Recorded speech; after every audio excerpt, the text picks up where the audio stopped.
a somber evening as thousands gather in Chardon to share their pain over the deaths of 3 high school students. We're such a storybook community. It's a very, everybody knows everybody, and it just, you don't think it's going to happen here. And it did, and it will forever change our community.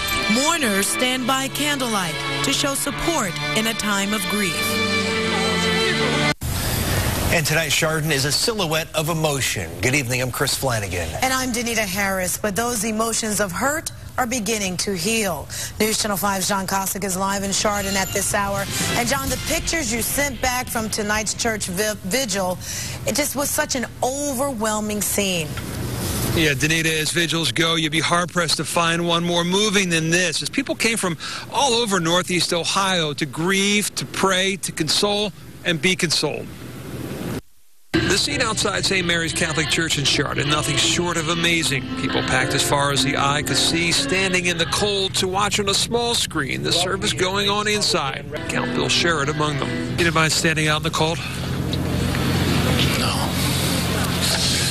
Warmth comes from a lot of places. And there was warmth in this crowd, evident by the reverent silence in which they not only watched the service, but took part in it. Let's mourn together. And I hope sincerely that we all pray together.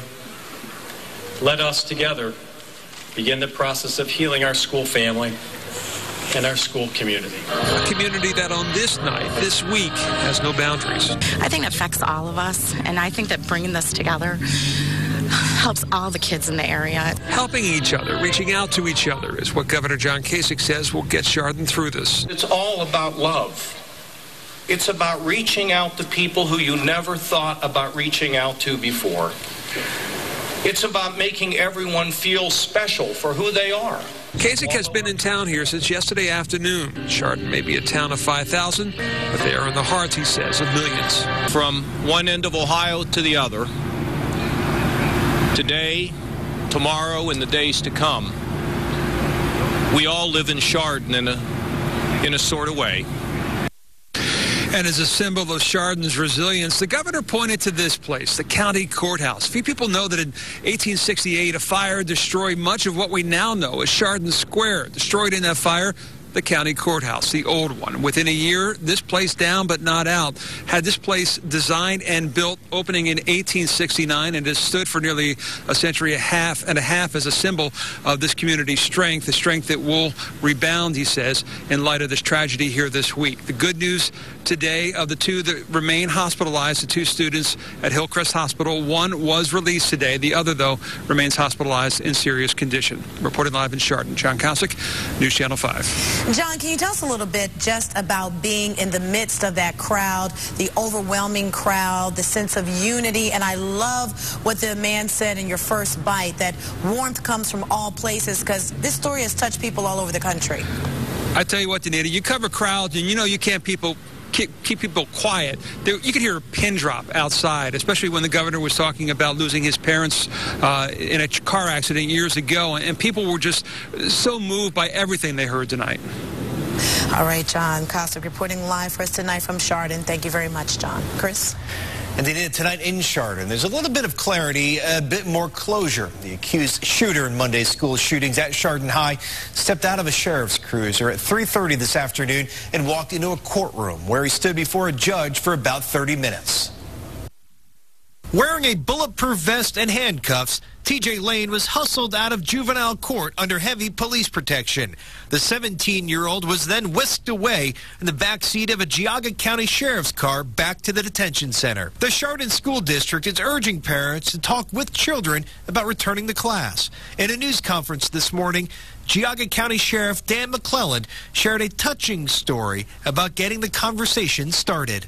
My 5-year-old grandson last night wanted to call my niece, a Chardon High School student. He asked her, "Are you okay?" Simple words from a 5-year-old. "Are you okay?" And she said yes, and started to cry. We have a community asking, Are you okay? Chardon Superintendent Joe Bergan announced in an afternoon news conference that a fund has been set up through the United Way of Geauga County called Chardon Healing Fund.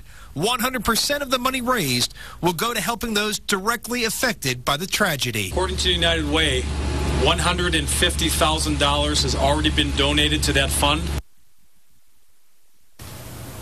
And tonight, as folks in Chardon continue to reflect on what happened and why on Monday, we should point out that the Geauga County prosecutor today said alleged shooter T.J. Lane did not target his victims, but instead chose them at random. Tonight, Lane is being held at a juvenile detention center.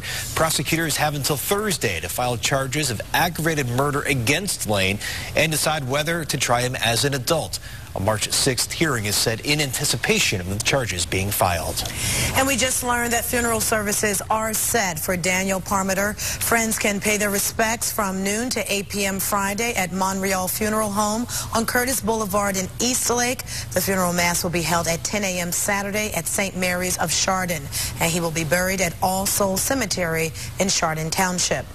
A coach is being credited with stopping the suspect gunman from hurting more students. Frank Hall is an assistant football coach. Students say he chased the gunman out of the school cafeteria, then out of the building. Hall won't talk about what happened because he doesn't want to compromise the investigation. But he did share one message. I wish I could have done more. Just unbelievable kids in that school. It's just tremendous. Those who know Hall say they are not surprised by his actions and humble response. Joe Ricci is another teacher at the school who helped stop the gunman, but he has asked for privacy. We're learning more about the alleged gunman T.J. Lane. Russ Miller, Lane's next-door neighbor, spoke exclusively with News Channel 5. Miller says he appreciated the efforts of Jack and Carol Nolan, the grandparents who raised Lane since he was just 5 years old. He says the teen was always respectful and seemingly good-natured. Watched him grow up. Easy-going boy. Always had a half smile on his face. Helped me out a few times around here when I needed some help the last summer or two because of my health issues. Miller says his heart goes out to the victims' families, and he is also praying for Lane. Today, Ohio Senator Sherrod Brown was asked what the government can take away from this tragedy.